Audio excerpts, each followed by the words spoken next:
Bismillahirrahmanirrahim. Assalamualaikum warahmatullahi wabarakatuh. Innal hamdalillah nahmaduhu wa nasta'inu wa nastaghfiruh wa na'udzu bihi min shururi anfusina wa min sayyiati a'malina may yahdihillahu fala mudilla lahu wa may yudlil fala hadiya lahu. Asyhadu an la ilaha illallah wa asyhadu anna Muhammadan abduhu wa rasuluhu la nabiyya ba'dah. Hadirin sekalian, jamaah iktikaf Masjid Raya Puri Teluk Jambe yang dirahmati Allah Subhanahu wa taala. Mari kita bersyukur kepada Allah karena Allah masih memberikan hidayah kepada kita, diberikannya kesehatan sehingga kita bisa melaksanakan kewajiban kita beribadah kepada Allah, baik yang wajib maupun yang sunnah. Mudah-mudahan yang kita kerjakan di hari ini, dari awal bangun tidur kita sampai detik ini, bisa menjadi catatan kebaikan insya Allah Subhanahu wa taala. Salawat dan salam juga mudah-mudahan senantiasa limpahkan kepada habibana baginda Rasul Nabi Muhammad sallallahu alaihi wasallam, pada keluarganya dan para sahabatnya. Harapan kita semua bisa akan mendapatkan syafaatnya. Hadirin sekalian, tidak terasa kita sudah memasuki malam yang ke-24 ya. Hitungan kita yang saumnya lebih akhir ya, dengan saudara-saudara kita di Muhammadiyah. Kita saat ini berada di malam yang genap. Memang persepsi sebagian kita karena prioritas dan malam ganjil sehingga ada yang on off. Ketika ganjil dia on, berusaha untuk i'tikaf. Ketika di malam genap dia off ya. Mudah-mudahan uzurnya uzur syar'i, ketidakhadiran saudara-saudara kita beriktikaf di masjid merupakan uzur syar'i. Hadirin sekalian,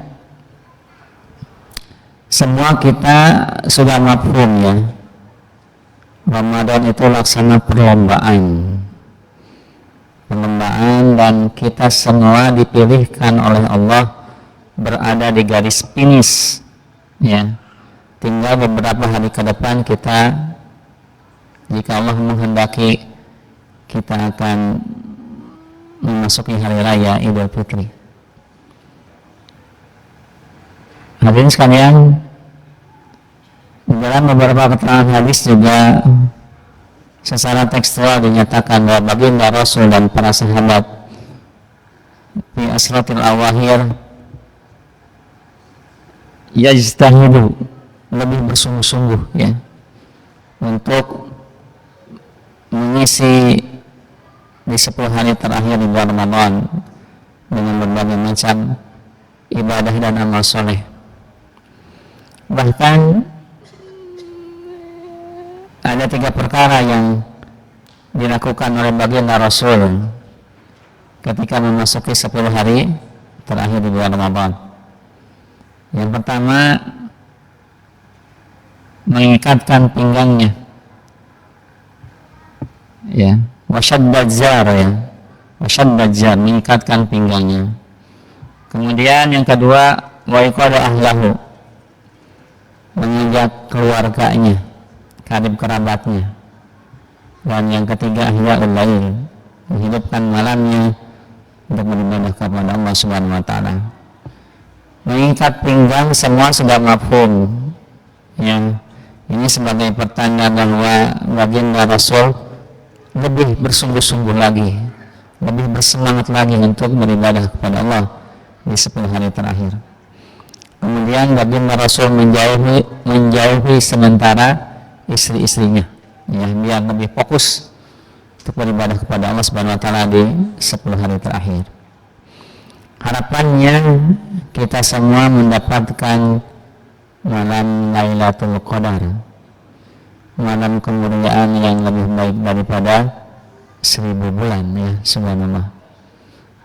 Ala kulli hal, apapun itu ya, yang jelas insyaallah Lailatul Qadar, kalau kita ahyaul lail, dalam 10 hari terakhir itu kita all out, ya, gaspol lah bahasanya mah, ya, gaspol, bersungguh-sungguh senantiasa ahyaul lail, beribadah malamnya dihidupkan.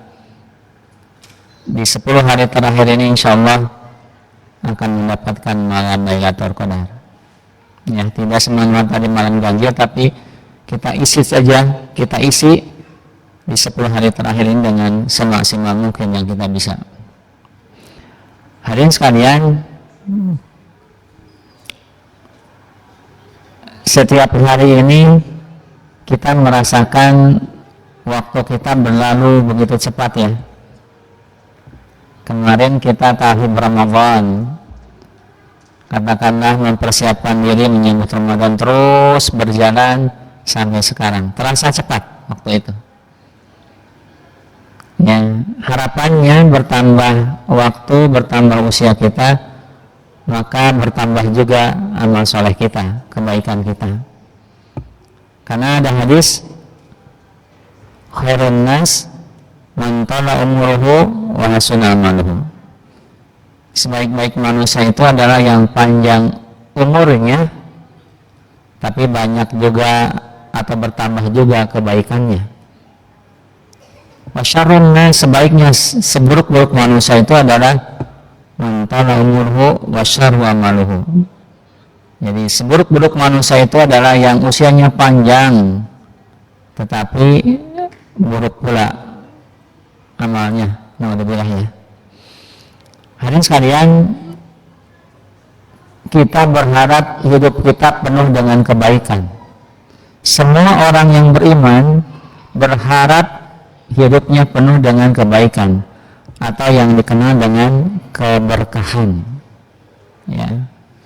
Kata-kata berkah ini maksur, ya, seringkali kita dengar, semoga berkah, ya, atau yang sering kita lazimkan di kata-kata assalam, assalamualaikum warahmatullahi wabarakatuh.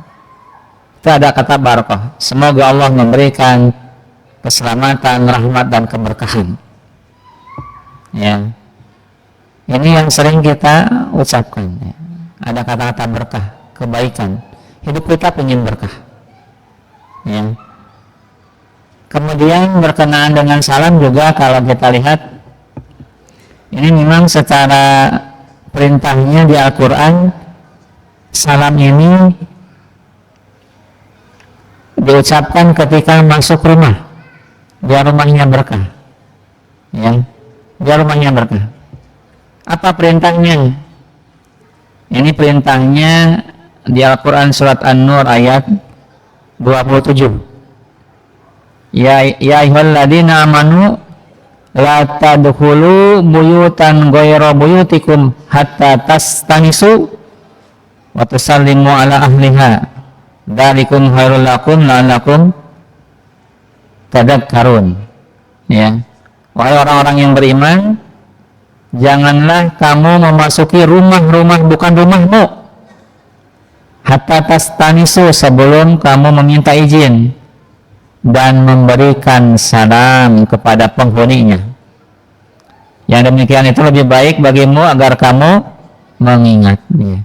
Ini sudah semuanya sudah kita familiar, ya.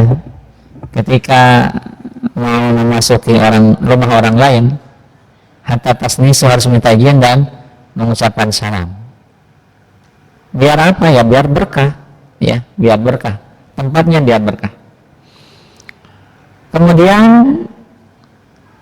salam juga, nah ini disampaikan ketika bertemunya dua orang muslim, ya, ketika bertemunya dengan dua orang muslim, ya. Perintahnya dalam hadis, jika dua orang muslim bertemu, maka yang paling dekat kepada Allah adalah orang yang memulai salam, dan ini termasuk orang-orang yang tawadu. Maka jangan merasa merasa rendah mengucapkan salam duluan. Justru di dalam tekstual di hadis ini menyatakan orang yang paling dekat kepada Allah, orang yang mengucapkan salam duluan ketika bertemu dengan sesama muslim. Jadi kalau bertemu dengan orang yang bukan muslim, orang kafir, nggak usah, yang tidak ada keselamatan kepada mereka dalam bermuamalahnya, nggak usah mengucapkan salam. Jadi kalau kita ketemu dengan orang muslim, sesama muslim, maka harus lebih dahulu mengucapkan salam, karena itu kriteria orang yang lebih dekat kepada Allah Subhanahu wa Ta'ala. Meskipun adabnya ada juga ya, yang kecil dari sisi usia, yang kecil kepada yang besar dari sisi usia, yang naik motor, yang berkendaraan kepada yang berjalan, yang berjalan kepada yang duduk, itu boleh juga ya dilaksanakan. Tapi prinsipnya siapapun yang mendahului mengucapkan salam itu lebih baik, paling dekat kepada Allah, kemudian orangnya rendah hatilah, tawadulah, seperti itu, karena hadisnya seperti itu. Nah, ini berkenaan dengan salam biar berkah. Bukankah hidup kita ingin berkah ya? Maka mulai dengan salam. Kemudian orang yang pelit adalah orang yang pelit dalam mengucapkan salam. Jadi salah satu indikasi orang yang pelit itu orang yang bakhil, dia jarang mengucapkan salam. Ya, sebenarnya ringan, cuma kalau tidak terbiasa akan berat. Ya, tapi kalau sudah biasa, insya Allah mudahkan, sehingga mengucapkan salam ketika ketemu dengan sesama muslim lebih nyaman. Dan di antara fadilah yang lainnya ketika kita mengucapkan salam adalah akan tumbuhnya saling mencintai di antara sesama muslim, di antara kita, yang akan tumbuhnya saling mencintai. Karena ada hadis, la tadkhulul jannah hatta tu'minu wa la tu'minu hatta tahabbu aw la adullukum ala syai'in idza fa'altumuhu tahabbtum absus salam. Ini hadis riwayat sahih ya, insyaallah.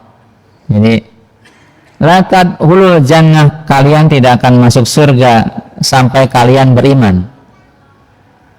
Wala tu'minu, dan kalian tidak beriman, hatta tahabbu, sampai kalian saling mencintai.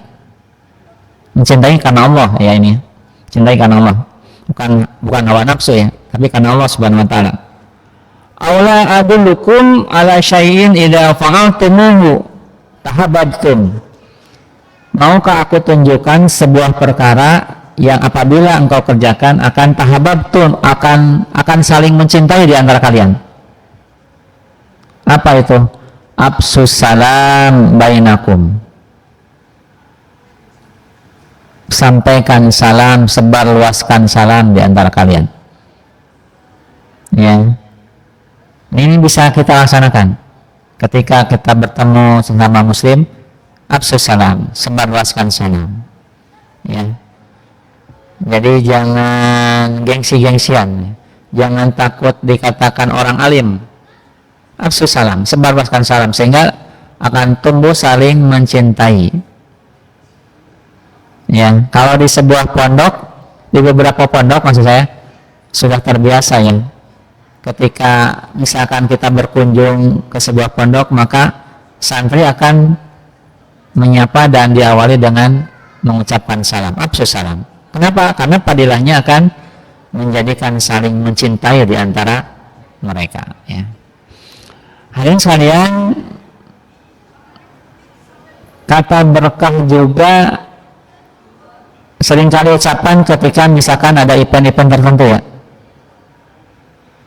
Misalkan kalau di kita ada pernikahan, barakallahu laka gitu ya, wa baraka alaika wa jama'a bainakuma fil khair, itu mengharapkan keberkahan kepada kedua mempelai. Kemudian kata berkah juga ketika kita makan, Allahumma barik lana fima razaqtana wa qina adzabannar.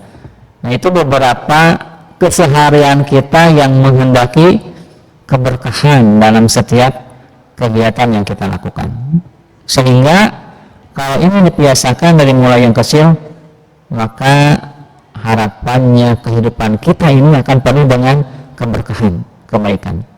Apalagi di bulan Ramadan, luar biasa keberkahannya banyak. Syahrul Mubarak ya, bulan yang penuh dengan keberkahan.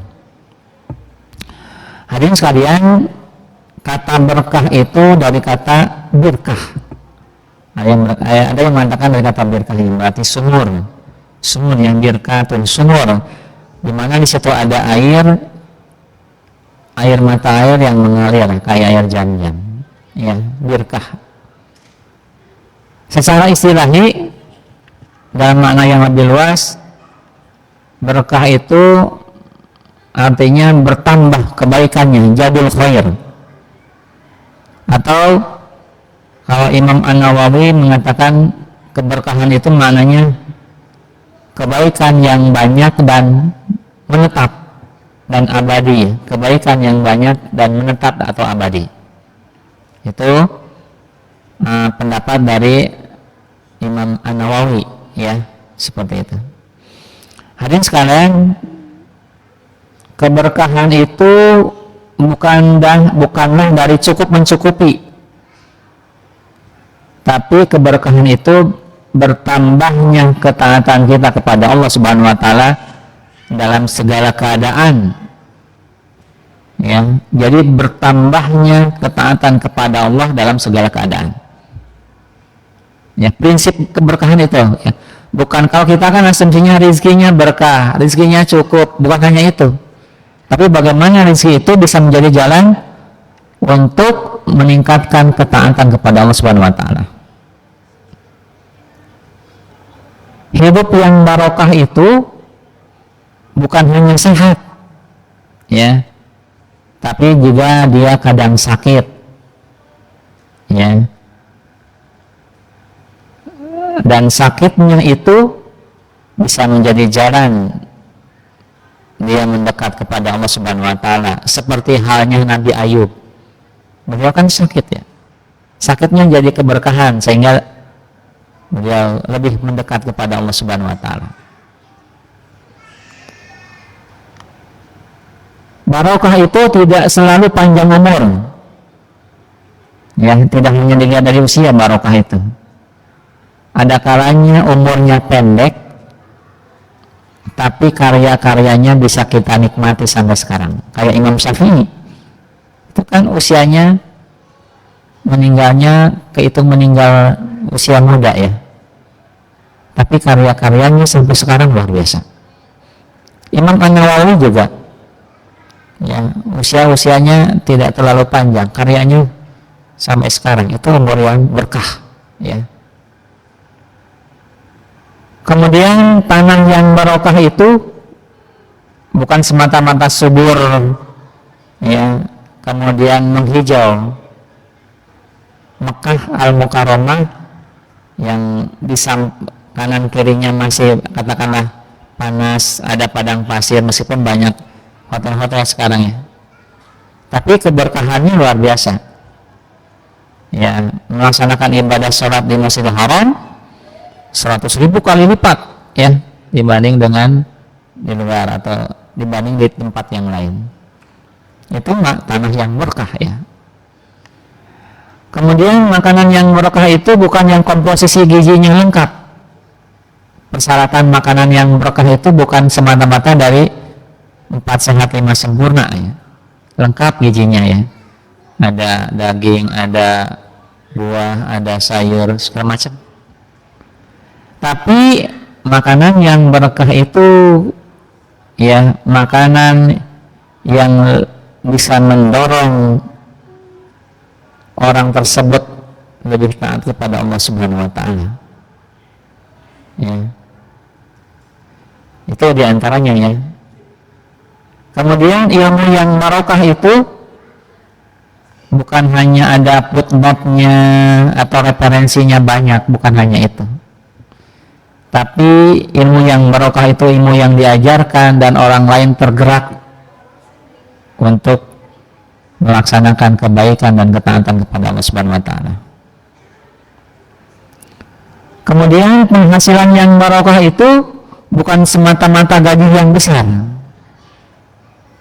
Ya. Penentunya bukan gaji yang besar penghasilan yang barokah itu. Tapi penghasilan atau rezeki yang bisa menjadikan yang lainnya bisa tertolong, bisa menjadikan rezeki itu berbagi kepada orang-orang yang membutuhkan. Kemudian anak-anak yang berkah itu bukan anak-anak yang sehat dan lucu semata, bukan yang semata-mata berhasil gitu ya, tapi yang bisa menjadikan anaknya itu dia berbakti kepada orang tuanya, dia mendoakan orang tuanya, dia menjadi qurratu ayun, penyejuk hati, penenang jiwa daripada orang tuanya. Ya. Hadirin sekalian, itu diantaranya beberapa harapan ya, beberapa harapan tentang keberkahan dalam segala situasi. Nah, sekarang permasalahannya bagaimana supaya kita mendapatkan keberkahan dari berbagai macam situasi yang kita harapkan. Apa syaratnya agar kita mendapatkan berkah itu? Kalau tadi kan dari definisi, dari istilahi, ya, kemudian dari berbagai macam kondisi keberkahan. Nah, sekarang bagaimana agar kita mendapatkan keberkahan tersebut? Pertama dan yang paling utama syaratnya adalah amanu wa taqau. Ya. Syarat untuk mendapat keberkahan itu adalah harus beriman dan bertakwa kepada Allah Subhanahu wa taala. Selain dari itu susah. Ya. Selain dari itu susah. Harus aman wa taqau. Karena di dalam Quran juga dinyatakan walau anna ahlal qura amanu wa taqau la fatahna alaihim barakatin minasyama'i wal ardh walakin kadzabu wa akhadnahum bima kanu yaksibun.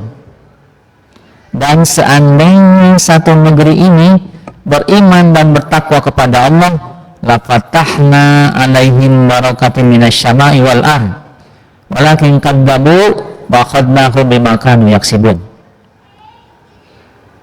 Seandainya satu negeri ini beriman dan bertakwa kepada Allah, dibukakan pintu-pintu keberkahan dari langit dan dari bumi.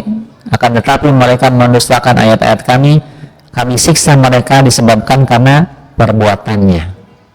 Jadi syarat yang pertama dan yang paling utama adalah kita harus menjadi orang yang beriman dan bertakwa kepada Allah Subhanahu wa taala. Baru muncul keberkahan. Ya. Dan ini tidak hanya di skop yang luas ya. Kalau tadi kan walau anna ahlal qura, kalau sebuah negeri. Aman wa taqwa ini pada skop pribadi juga sangat berpengaruh. Ya. Jadi jangan khawatir. Keberkahan itu tidak hanya kepada sebuah negeri bagi orang yang beriman dan bertakwa, tapi keberkahan juga bersifat pribadi bagi orang yang beriman dan bertakwa. Ya. Jadi seringkali kita diperdengarkan ayat-ayat tentang bagaimana Allah menjamin berbagai macam rezeki dan kemudahan bagi orang-orang yang bertakwa. Ya. Wa may yattaqillaha yaj'al lahu makhrajan wa may yattaqillaha min amrihi yusra wa may yatawakkal 'ala Allah fa huwa hasbuh. Ya, barang siapa yang berkepada Allah diberikan makhraj, jalan keluar dari setiap permasalahan kehidupannya. Wa yarzuquhu min haitsu la yahtasib, diberikan rezeki yang tidak disangka-sangka. Wa may yattaqillaha min amrihi yusra. Barang siapa yang bertakwa kepada Allah diberikan kemudahan dari setiap urusannya. Wa may yatawakkal 'ala Allah fa huwa hasbuh. Barang siapa yang berserah diri sepenuhnya kepada Allah maka dicukupkan. Ya. Ini diantaranya keberkahan bagi orang yang bertakwa yang sifatnya pribadi, ya. Dan ini akan kita nikmati kalau kita istiqomah, ya, dalam amanu wa taqwa. Dan Ramadan akhirnya visinya, tujuannya adalah la'allakum tattaqun, menjadikan kita orang-orang yang bertakwa kepada Allah Subhanahu wa taala. Ya. Hadirin sekalian, jadi itu amalan yang pertama agar kita mendapatkan keberkahan dalam kehidupan kita. Bagaimana menjaga ketakwaan itu? Ya, bagaimana menjaga ketakwaan itu?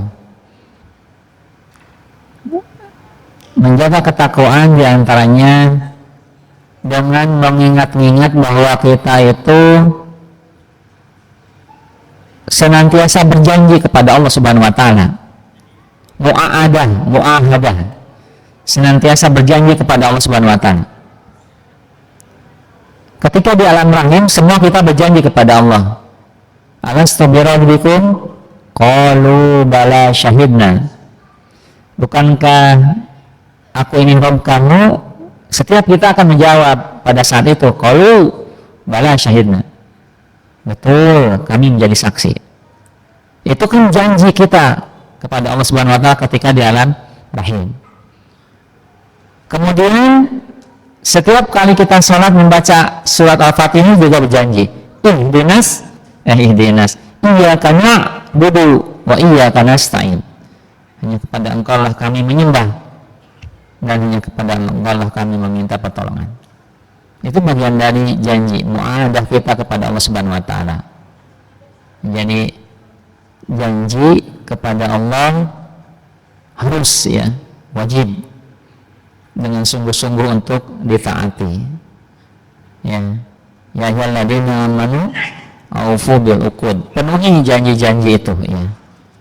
Janji kepada manusia demikian, apalagi janji kepada Allah Subhanahu wa taala. Mu'ahadah.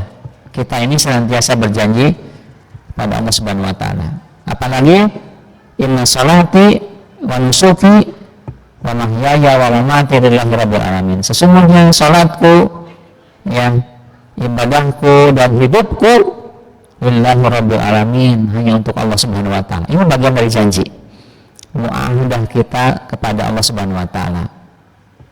Ya. Jadi harus kita ingat bahwa kita itu senantiasa berjanji kepada Allah Subhanahu wa taala untuk menjadi orang yang takwa. Kemudian juga harus keyakinan bahwa kita itu dekat dengan Allah Subhanahu wa taala. Muraqabah. Allah berada dimanapun kita berada. Wa huwa ma'akum aina ma kuntum. Dan Dia berada dimanapun kalian berada. Ya. Jadi kita harus punya keyakinan bahwa kita itu diawasi oleh Allah Subhanahu wa taala, kita dekat dengan Allah Subhanahu wa taala. Ya. Dimanapun ada Allah, ya. Dan Allah menyaksikan setiap perbuatan kita, bahkan suara hati kita yang saat ini kita kan nggak ada yang tahu, ya, suara hatinya seperti apa. Allah Maha tahu.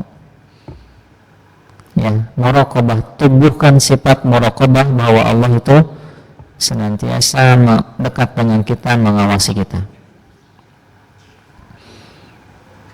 Kemudian juga menghisab, ya, muhasabah. Itu juga bagian dari bagaimana kita menjaga ketakwaan kita kepada Allah Subhanahu wa taala. Mengevaluasi diri kita, apakah kita ini sudah dekat kepada Allah atau tidak. Itu bagian dari usaha kita untuk menjadi orang yang bertakwa, ya. Jadi dilakukan muhasabah harian sebelum tidur. Hari ini kebaikan apa yang kita lakukan? hari ini ibadahnya seperti apa, itu evaluasi harian, itu bisa kita laksanakan, ya, muhasabah. Apa dasarnya? Dasarnya yang maksud itu di surat Al-Hasr, ya ayyuhalladzina amanu taqullaha wal tandur nafsum ma qaddamat lighad wattaqullaha innallaha khabirum bima ta'malun. Jadi wahai orang-orang beriman, bertakwalah kalian kepada Allah dan hendaklah setiap diri memperhatikan apa yang dia sudah siapkan untuk bekal di hari esok. Yang muhasabah ini ya, mengevaluasi diri, bekal kita itu seperti apa, ketakwaan kita itu seperti apa sekarang. Ya, seperti itu. Kemudian juga ada istilah mu'aqabah, istilahnya menghukum diri ya. Yang menghukum diri kalau kita berbuat kekeliruan. Kadang-kadang gini namanya manusia tidak lepas dari perbuatan salah. Menghukum diri itu maksudnya mengadakan kompensasi gitu ya. Orang misalkan hari ini tidak tahajud misalkan ya, maka kompensasinya apa? Hukuman terhadap dirinya apa? Maka saya mau bersedekah, saya mau membantu istri, saya mau menolong orang lain yang membutuhkan. Ya, mu'aqabahnya itu ya, menghukum diri ketika diri berbuat salah dengan kompensasi berbuat baik, pengganti berbuat baik daripada kesalahan yang kita lakukan. Ini beberapa hal yang kita lakukan ya dalam menjaga ketakwaan kita kepada Allah Subhanahu wa taala. Hadirin sekalian, yang lainnya agar kita berkah hidup ini adalah dengan melaksanakan amalan syukur kepada Allah Subhanahu wa taala. Kan la in syakartum la azidannakum. Siapa yang bersyukur la azidannakum, ditambah lagi nikmatnya. Berkah itu dimana zadul khair, keberkahan yang banyak, keberkahan yang bertambah ya. Jadi kalau kita bersyukur kepada Allah akan diberkahi, ditambah lagi nikmatnya oleh Allah Subhanahu wa taala. Bersyukur ya, berterima kasih kepada Allah. Fa amma bi ni'mati rabbika fahaddits. Adapun terhadap nikmat Allah maka ungkapkanlah.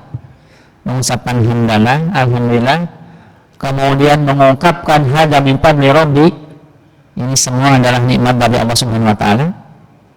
Kemudian menggunakan nikmat yang Allah berikan kepada kita itu untuk jalan kebaikan ya, untuk lebih taat dan lebih patuh kepada Allah Subhanahu wa taala. Seperti yang kita lakukan sekarang. Kita diberikan kesehatan oleh Allah, kita hadir di masjid melaksanakan i'tikaf dengan berbagai macam amal soleh. Ada yang mendengarkan kajian taklim, ada yang baca Quran, ada yang jangan yang main game aja ya. Mungkin sebelah sana anak-anak ada yang main game ya. Ya, ada yang main game enggak? Saya i'tikaf diisi dengan main game lah ya, melalai ya. Jangan lalai. I'tikaf itu ya diisi dengan kegiatan-kegiatan yang mendekatkan diri kepada Allah ya. Berzikir, membaca doa, apa saja ya gitu, membaca Quran, bertasbih ya. Amalannya kan banyak ya, bervariasi, dan kita dituntut tidak mesti di satu amalan tertentu, tidak hanya mesti baca Quran. Kadang-kadang kan kita lelah baca Quran, maka divariasikan dengan berzikir subhanallah wa bihamdihi subhanallahil azim, atau apa aja, memperbanyak doa kepada Allah, atau membaca buku-buku kajian ya. Jadi isi i'tikaf kita itu dengan variasi amalan ya, dan itu namanya ribat ya, ar-ribat ya, beralihnya satu amalan ke amalan yang lainnya. Subhanallah ya. Jadi bersyukur itu ya bisa menjadikan hidup kita berkah. La azidannakum, ditambah lagi nikmatnya oleh Allah Subhanahu wa taala. Wa may yashkur fa inna ma yashkuru li nafsihi wa man kafara fa inna Allaha ghaniyyun hamid. Siapa yang bersyukur maka dia bersyukur buat dirinya. Sesungguhnya Allah Ghani, sangat kaya dan maha terpuji. Ya. Dan biar kita mudah bersyukur, maka melihat nikmat yang diberikan oleh Allah itu kepada yang di bawah kita ya. Kita diberikan kesehatan oleh Allah, masih banyak saudara kita yang sakit, kita akan lebih bersyukur. Ya. Kita diberikan katakanlah harta yang lebih, ya, tidak ada kekurangan. Ya, kalau keinginan kan banyak, tapi kebutuhan kita ada cukup. Masih banyak saudara-saudara kita yang, mohon maaf katakanlah, yang kesehariannya pemulung ya. Pemulung itu kan masih duafa ya. Nah, UPJ Masjid Raya ini punya bina pemulung ya, binaan pemulung. Jadi insya Allah kita tahu persis bagaimana kehidupan pemulung. Ya. Yang keseharian setiap subuh ke sini, kemudian pagi-pagi pulang ke rumahnya. Dan ini menjadikan kita harus lebih bersyukur karena nikmat Allah yang diberikan kepada kita lebih baik dibanding mereka ya. Termasuk diberikannya hidayah kita di kesempatan malam hari ini. Masih banyak saudara-saudara kita yang di kuliner ya, tidak tergerak hatinya untuk hadir di sini. Subhanallah ya. Bersyukur bisa menjadikan hidup kita berkah ya. Hadirin sekalian, selanjutnya adalah memberikan sedekah. Memberikan sedekah akan menjadikan hidup kita berkah. Ada sebuah cerita ya, kisah dalam hadis yang cukup menarik bagaimana keutamaan daripada sedekah. Ini hadisnya sahih. Satu saat ada seseorang yang berjalan di sebuah padang yang luas, ya, yang nggak ada air tentunya. Tiba-tiba orang itu sedang berjalan, dia mendengarkan ada sebuah suara dari awan, kemudian suaranya itu berkata begini, sirami ladang si fulan, sirami ladang si fulan, sirami ladang si fulan. Dia kaget, kok awan bisa bicara? Kemudian awan mendung yang dimaksud di sini ya, maka awan itu menuju satu tempat, ya, satu tempat. Kemudian di situ hujan. Dia penasaran. Dia menuju ke tempat tersebut, kemudian menelusuri aliran air ya yang diakibatkan oleh hujan tersebut. Kemudian nggak lama dari situ dia ketemu dengan salah seorang yang sedang bercocok tanam. Dia langsung bertanya, apakah engkau yang bernama si fulan itu? Yang ditanya itu bertanya, kenapa engkau bertanya namaku? Kenapa engkau bertanya namaku? Karena kata tadi ya, orang yang mendengar tadi ya, mendengar awan ada suara itu, nama engkau disebutkan oleh awan mendung supaya ladang engkau disiramin. Engkau betul namanya si fulannya? Betul, si fulan betul. Kemudian dia penasaran, apa rahasia engkau sehingga awan mendung aja ada seseorang yang menyuruh awan mendung untuk menyirami daripada ladang engkau? Apa rahasianya? Kemudian si fulan tadi berkata, namaku betul apa yang engkau tadi dengar pada awan mendung yang berkata tadi, namaku betul. Apa rahasianya? Sesungguhnya aku membagi hasil dari padang ladang ini, hasil panen ladang ini, sepertiga buat diinfakkan, disedekahkan, sepertiga buat keluargaku, dan sepertiga buat menanam kembali. Subhanallah. Ini berkenaan dengan fadilah sedekah, ya, sampai sebegitu ya. Jadi ada yang katakanlah membantu mengairin supaya jangan sampai terlewat untuk mengairkan air hujan ke ladang si fulan. Ya.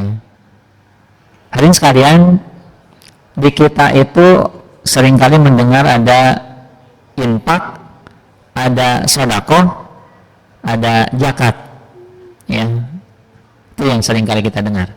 Atau jis, zakat, infak, sedekah. Kalau infak atau nafkah itu maknanya membelanjakan, secara bahasa artinya membelanjakan. Nafkah, infak itu artinya membelanjakan. Kalau berbicara membelanjakan, imma dalam kebaikan, wa imma dalam keburukan. Bisa dalam kebaikan, bisa dalam keburukan, tentatif ya. Kalau di depannya ada infak fisabilillah, ya udah itu mah di jalan Allah. Ya, gitu. Nafkah membelanjakan untuk orang yang menjadi tanggung jawabnya. Seperti seorang suami memberikan nafkah kepada istrinya, itu nafkah, membelanjakan harta untuk istri dan anak-anaknya. Seorang anak memberikan nafkah kepada orang tuanya, membelanjakan hartanya untuk kedua orang tuanya. Itu infak atau nafkah. Kalau sedekah adalah kebaikan yang diberikan, baik itu jasa, harta, atau bantuan yang lainnya kepada orang lain. Itu sedekah. Jadi kalau sedekah lebih umum, ya, lebih umum, bisa harta, bisa jasa, ya, bahkan tabassumu li ahlika sedekah. Ya, engkau tersenyum bertemu dengan saudara kamu, itu sedekah. Engkau mengangkatkan barang, membantu orang lain mengangkatkan barang, itu sedekah. Ya. Jadi kullu ma'rufin sedekah. Setiap kebaikan itu bisa menjadi sedekah. Sedekah ada yang wajib, nah itulah zakat. Ada zakat mal, ada zakat fitrah. Nah sekarang kan di penghujung terakhir Ramadan, kewajiban kita setiap jiwa adalah membayar zakat fitrah yang fungsinya untuk tuhratul shaimin, untuk membersihkan orang yang saum, kemudian tu'matul masakin, untuk memberikan makan kepada orang-orang yang miskin, memberikan kegembiraan lah ya kepada orang-orang miskin, khususnya ketika menjelang hari raya nanti insyaallah. Nah, itu berkenaan dengan infak dan sedekah yang kalau dilakukan insyaallah akan menjadikan hidup kita lebih berkah ya. Hadirin sekalian, bahkan yang harus kita sadari ya, setiap pagi itu ada dua malaikat. Ada dua malaikat yang mendoakan kepada setiap manusia ya. Kedua malaikat itu turun ya. Salah satunya itu berdoa begini, Allahumma a'ti munfiqan khalafa. Ya Allah, berilah pengganti bagi orang-orang yang berinfak. Sedangkan yang lainnya juga berdoa, ya Allah, timpahkan kepada orang-orang yang kikir, kepada orang-orang yang tidak berinfak kehancuran. Ini hadis muttafaqun alaih. Jadi usahakan setiap hari itu kita berinfak ya, bersedekah lah gitu ya, ketika sholat subuh, karena disertai dua malaikat itu ya. Ya Allah, malaikat yang satu berdoa, ya Allah, berilah pengganti bagi orang-orang yang berinfak. Kemudian malaikat yang lain, ya Allah, timpakanlah kehancuran kepada orang-orang yang kikir. Ya naudzubillah. Jadi ini bisa menjadi semangat kepada kita untuk dibiasakan berinfak ya. Nggak usah melihat besarannya ya, sesuai dengan kemampuan aja ya, tapi usahakan setiap pagi itu kita berinfak. kita memberi kepada orang lain. Ya, seperti itu. Hadirin sekalian, yang terakhir agar hidup kita berkah itu adalah bertaubat dari perbuatan dosa, ya. Istighfar lah, bertaubat dari perbuatan dosa, diawali dengan istighfar. Setiap kita itu nggak ada yang maksum, ya. Pasti akan ada satu kesempatan kita berbuat lalai, berbuat dosa. Maka kita harus bertobat kepada Allah Subhanahu wa taala. Padilahnya orang yang bertobat itu luar biasa banyak. Diawali dengan istighfar. Astagfirullahaladzim, astagfirullahaladzim, astagfirullahaladzim, ya. Imam Hasan Basri dalam sebuah halakohnya pernah ditanya oleh salah seorang, "Ya Syekh, saya ini udah sekian tahun hidup berumah tangga dan miskin. Apa saya minta petunjuk kepada Syekh, apa amalan yang bisa saya lakukan?" Maka saya sambil menjawab, "Perbanyaklah istighfar." Udah satu orang. Nggak lama kemudian datanglah, "Ya Syekh, di tempat saya itu sudah lama tidak turun hujan. Beri petunjuk kepadaku amalan apa yang harus aku kerjakan." Syekh itu menjawab, saya sambil menjawab, "Perbanyak istighfar." Udah dua orang. Kemudian yang ketiga datang lagi, "Ya Syekh, saya sudah sekian lama berumah tangga nggak punya keturunan. Apa amalan yang engkau rekomendasikan untuk aku yang nggak punya keturunan?" Maka Hasan Basri mengatakan, "Perbanyaklah istighfar." Muridnya yang senior yang di sekitar situ, "Ya Syekh, kok 3 pertanyaan kok jawabannya sama? Perbanyak istighfar, kok bisa?" Iya. Kemudian Hasan Basri membacakan surat Nuh ayat 10-12. Ini kalau teman-teman pondok pernah hafal ya. Faqultu astaghfiru rabbakum innahu kana ghaffara yursilis samaa 'alaikum midrara wa yumdidkum bi amwali wa banin wa yaj'al lakum jannatin wa yaj'al lakum anhara. Ya. Mohonlah ampun kepada Allah. Sesungguhnya Dia Maha Pengampun. Niscaya, nih padilahnya, niscaya Dia akan mengirimkan hujan kepadamu dengan lebat. Ya, memperbanyak istighfar bisa Allah akan menurunkan hujan dengan lebat. Kemudian memperbanyakkan harta. Tadi orang fakir, ya, saya hanya menyatakan perbanyak istighfar. Karena di sini tekstualnya begitu, Allah akan memperbanyakkan harta. Kemudian juga akan memberikan anak-anak, memperbanyakkan anak-anak, dan mengadakan untuk kamu kebun-kebun dan mengadakan pula di dalamnya untukmu sungai-sungai. Ini diantaranya fadilah istighfar, ya, fadilah istighfar. Bertobat kepada Allah Subhanahu Wa Taala diawali dengan istighfar. Tetapi kalau yang menyangkut hakul adami, ya, tidak cukup dengan bertobat kepada Allah, harus diselesaikan dulu. Ya, kalau misalkan punya utang, ya diselesaikan utangnya. Ya. Jadi tidak cukup. Jadi harus berhadapan dulu dengan orang-orang yang kita punya kepentingan dengan kita lah, seperti itu ya. Jadi bertobat kepada Allah bisa menjadikan hidup kita berkah. Termasuk ya, hadirin sekalian, yang menjadikan hidup kita berkah itu adalah bekerja di saat waktu pagi. Jadi kalau habis subuh itu jangan tidur lagi ya, karena itu adalah waktu yang penuh dengan keberkahan untuk kita mendapatkan rezeki dari Allah Subhanahu Wa Taala. Karena ada doa dari baginda Rasul, "Ya Allah, berkahilah untuk umatku yang waktu pagi." Ya, yang waktu pagi. Berkahilah untuk umatku waktu pagi mereka. Berkahilah untuk umatku waktu pagi mereka. Ini doa baginda Rasul ya. Ya Allah, berkahilah untuk umatku waktu pagi mereka. Jadi ini kesempatan ya. Jadi jangan tidur kalau waktu pagi itu ya.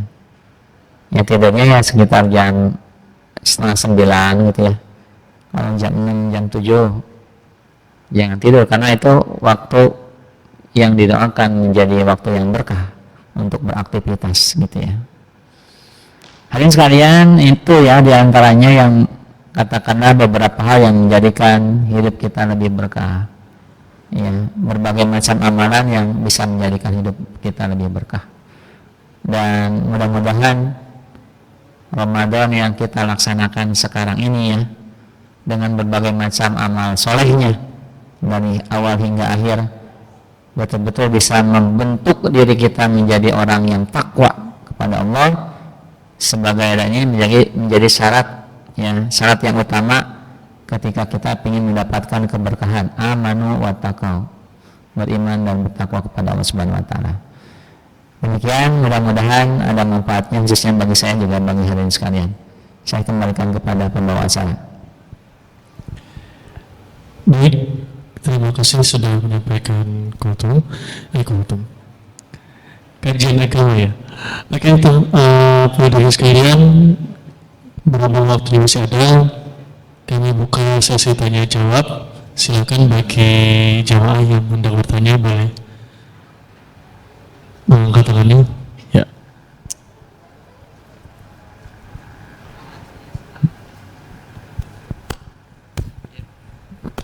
Bismillahirrahmanirrahim. Assalamualaikum warahmatullahi wabarakatuh. Salam. Jazakumullah khairan katsiran untuk materinya Pak Ustaz. Masya Allah. Ada cukup banyak pertanyaannya, mudah-mudahan bisa terjawab dengan waktu yang singkat. Yang pertama terkait dengan taubat tadi, yang amalan terakhir ya. Ini hubungannya dengan sesama manusia Pak Ustaz.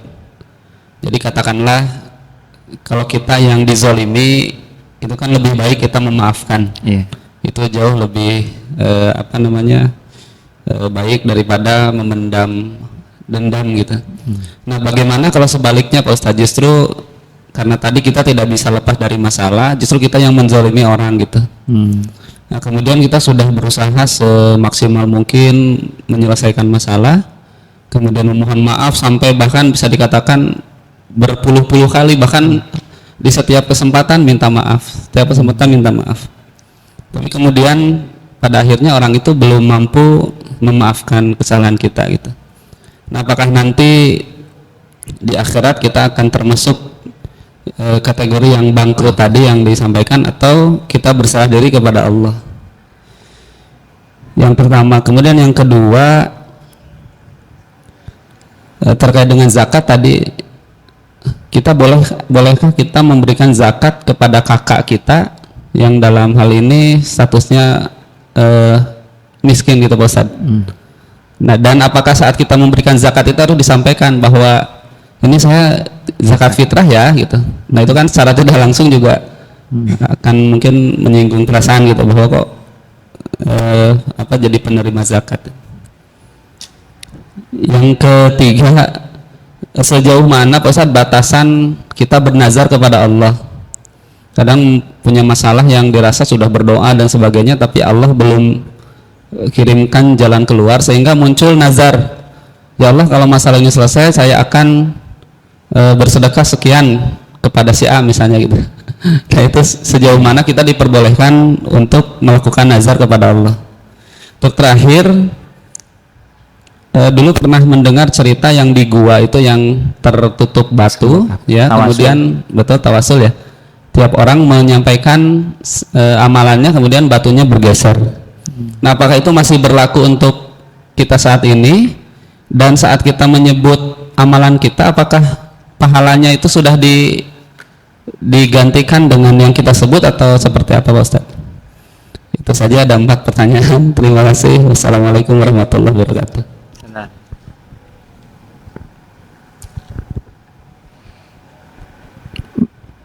Langsung aja ya, suka lupa. Baik, pertanyaannya bagus, jawabannya yang kurang bagus. Pertanyaan ringan, jawabannya yang berat. Hadirin sekalian, pertanyaan yang pertama tentang taubat ya, taubat kepada Allah Subhanahu Wa Taala yang khususnya tentang hakul adami ya, yang hubungannya dengan sesama manusia.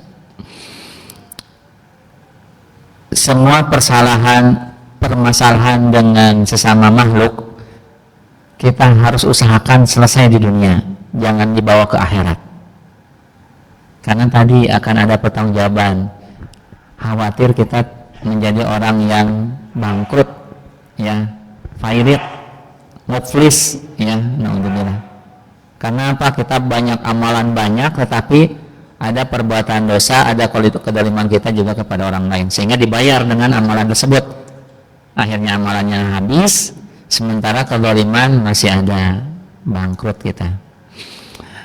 Hadirin sekalian, setiap orang itu pasti dia punya hati, ya, hati adalah, ya, nggak mungkin sekeras apapun ya, ada sisi-sisi kelembutannya. Katakanlah satu kesempatan kita berbuat salah, berbuat zalim kepada seseorang ya, karena kelalaian kita, karena keterbatasan kita, dan setelah kita tahu bahwa ini sebuah kesalahan, maka kita minta maaf. Kalaupun orang itu tidak memberikan maaf, mungkin dia masih punya hati yang terlukanya dalam gitu ya, sehingga dia tidak langsung otomatis memberikan maaf kepada kita. Yang pertama yang harus kita lakukan adalah kita sadari bahwa perlu proses. Kadang-kadang untuk mencapai keterbukaan hati seseorang itu perlu proses lama. Misalkan kita bisa lakukan dengan setiap kita ketemu membaca salam. Kita dulukan untuk membaca salam. Kita kalau misalkan orangnya lebih tua dari kita, jauh lebih tua, bisa katakanlah cium tangannya, ya. Jadi usahakan untuk membaca salam, karena tadi kan salam itu padilahnya akan menjadikan kita saling mencintai, ya, seperti itu. Kemudian juga bisa dengan memberikan hadiah, ya, saling memberikanlah hadiah di antara kalian, misalnya kalian akan saling mencintai, ya. Dan itu tidak, kalau misalkan karakter orangnya keras, tidak sekali, dua kali, tiga kali, ya, diteruskan aja. Saya yakin Allah Subhanahu Wa Taala melihat sejauh mana usaha kita untuk meminta maaf, gitu ya, membukakan hati orang tersebut sehingga dia bisa memaafkan. Jadi Allah tahu persis ya, kadang-kadang tidak melihat hasilnya, tapi sejauh mana Allah itu melihat perjuangan kita, prosesnya untuk katakanlah memperbaiki hubungan dengan orang lain. Ini itu yang pertama. Kemudian yang kedua, berkenaan dengan zakat kepada kakak yang miskin. Kalau kakak kita miskin, itu menjadi bagian dari tanggung jawab kita, ya. Katakanlah napakoh, karena masih dekat hubungannya dengan kita untuk membantu. Kan napakoh kita itu ya kepada orang tua, ya. Napakoh itu yang masih menjadi tanggung jawab kita kepada kakak, kepada adik, sesuai dengan kemampuan kita tentunya. Jadi jangan zakat fitrah dikasihkan kepada kakak yang miskin, karena itu menjadi tanggung jawab kita, gitu ya. Justru itu menjadi sifatnya napakoh, gitu ya. Laksana kita memiliki tanggung jawab kepada orang tua, ya, kepada anak-anak kita, meskipun itu sesuai dengan kemampuan, ya. Jadi jangan sampai zakat diberikan kepada karib kerabat yang masih menjadi tanggung jawab langsung kita, tapi harus diberikan kepada orang lain dengan kategori fakir, miskin, yang ada 8 asnaf itu yang bukan dari tanggung jawab kita, ya, seperti itu. Itu berkenaan dengan zakat. Zakat kalau dikasihkan kepada orang lain, kalau melalui amil memang harus tertulis ya.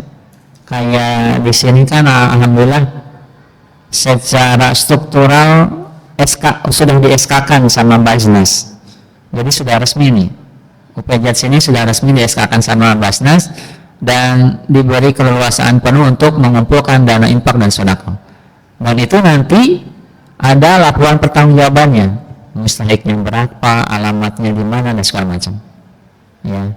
Jadi memang harus faktubu, harus ditulis ya. Kalau misalkan zakatnya melalui kelembagaan. Tapi kalau misalkan lewat perorangan juga boleh, dan itu boleh disampaikan. Ini zakat mal saya, ini zakat fitrah saya, boleh kepada orang yang berhak menerimanya, boleh aja. Ya. Yang jangan itu adalah katakanlah menghina ya, atau memberinya dengan suara yang nggak enak ya, atau dengan cara yang kasar, nah itu yang nggak boleh. Ya.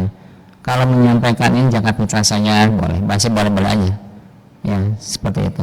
Tapi yang lebih bermanfaat zakat melalui kelembagaan. Kalau dulu kan proses zakat itu ada yang sama Pak Kiai ya, dititipkan Pak Kiai, kemudian Pak Kiai mendisebutkan zakatnya secara personal. Kalau dulu itu juga boleh. Tapi yang lebih bermanfaat adalah pengelolaan lewat kelembagaan, karena dari dana zakat yang ada itu oleh lembaga yang amanah bisa dikumpulkan, kemudian bisa dimanfaatkan untuk yang lebih luas. Kayak apa? Pemberian beasiswa ya, katakanlah untuk infak sedekah kalau banyak bisa membangun rumah sakit ya, bisa membangun masjid kalau infak sedekah yang terkumpul banyak. Jadi lebih luas lagi penggunaannya. Tapi kalau sifatnya pribadi terbatasnya gitu, terbatas, dan pertanggungjawabannya juga akan susah gitu ya. Kalau kelembagaan kan jelas ada audit, kalau di Basnas itu ada audit, di kita juga ada transparansi, penyetoran laporan dan segala macam. Ya. Nah itu berkenaan dengan zakat. Kemudian dengan nazar, ya nazar boleh saja, ya. Tapi yang jelas harus kita yakini bahwa Allah itu maha tahu persis ya keberadaan kita itu. Allah Subhanahu wa ta'ala tahu persis. Allah tahu persis yang terbaik bagi kita, malah melebihi dirinya ya, melebihi diri kita yang terbaik buat diri kita ya. Allah tahu persis yang terbaik ya. Allah itu sayang kepada kita melebihi sayangnya seorang ibu kepada anaknya. Jadi kalau misalkan kita punya maksud belum tercapai, jangan buruk sangka dulu kepada Allah ya. Harus kita evaluasi dulu. Pertama mungkin usahanya belum udah maksimal apa belum ya. Usaha langit dan bumi ya. Usaha langitnya apa? Berdoa kepada Allah di sepertiga malam terakhir ya, meminta doa kepada orang tua, itu usaha-usaha langit. Usaha buminya apa?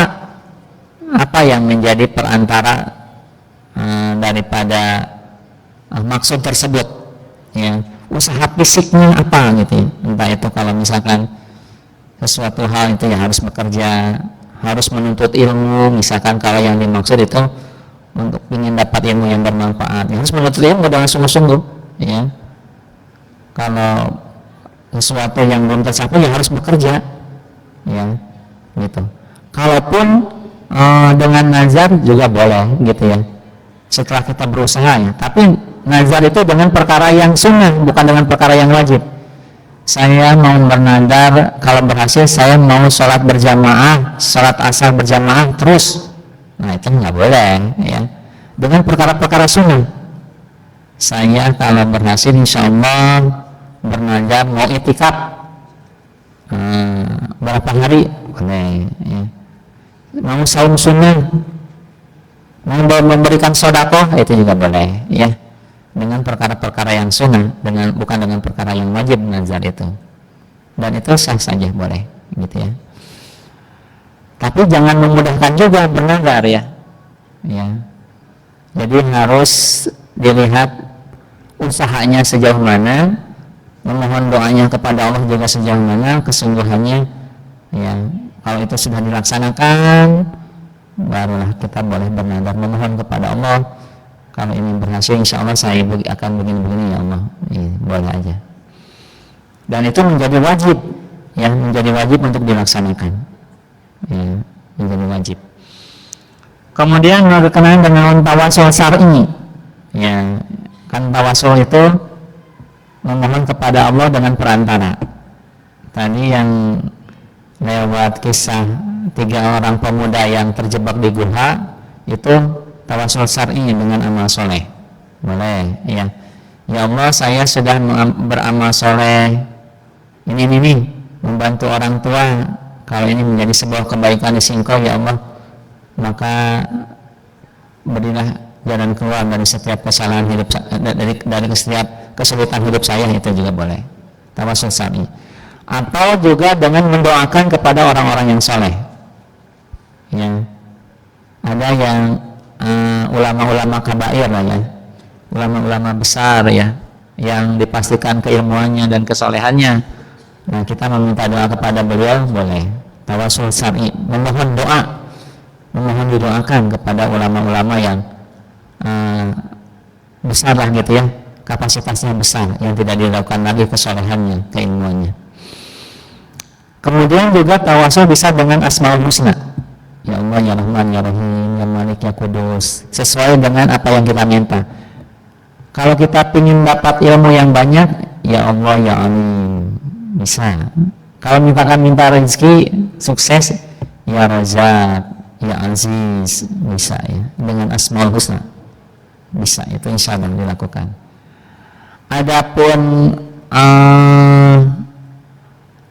tawasul itu bisa mengurangi pahala, wallahu alam ya. Tidak ada setahu saya ya, tidak ada keterangan bahwa tawasul itu bisa mengurangi pahala, ya. Jadi serahkan kepada Allah Subhanahu wa taala berkenaan dengan pahala tersebut, ya. Tapi yang jelas dalam setiap kesempatan ketika kita misalkan sudah mentok ya, kita bisa bertawasul dengan amal soleh yang kita lakukan. Kita bisa minta didoakan kepada orang-orang soleh, dan kita juga bisa bertawasul dengan asmaul husna, ya, asmaul husna dengan nama-nama Allah yang indah. Itu saja mungkin hadirin sekalian. Ada yang mau ditambahkan lagi silahkan, barangkali dari apa yang saya sampaikan ini masih kurang, barangkali ada yang menambahkan, silahkan. Ya, masih ada waktu, mungkin 1 pertanyaan lagi, bisa? Masih ada yang mau bertanya?